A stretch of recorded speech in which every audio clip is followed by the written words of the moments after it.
Now look at the white in this and how it goes perfectly with the white in the pot.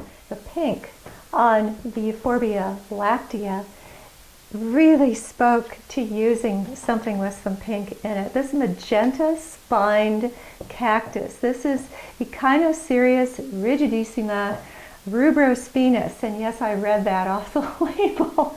But look at the wonderful color on that plant. This blue cactus with amber colored spines just seemed like a nice contrast in color and in texture. So let's put them all together and I'll show you a combination that would work in a small apartment, an office, or on a deck or patio.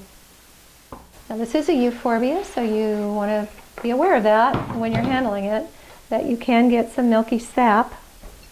Tight. This is wonderful soil. This plant was cultivated and grown by Altman Plants.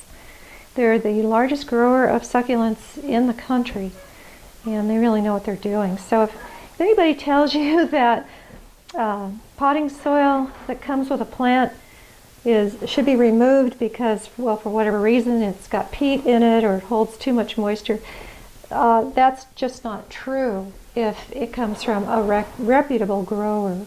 In fact, you want as much of that good potting soil as you can get. Plants like tightly packed soil, and when you think about it, that's pretty much how it is in nature for them.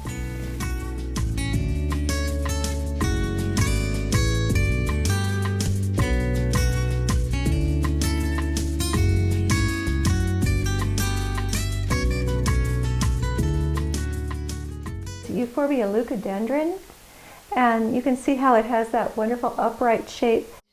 Look at the lines of this pot. They have a horizontal line to it, and then you pair it with a vertical plant, and it's really an interesting juxtaposition of lines and textures.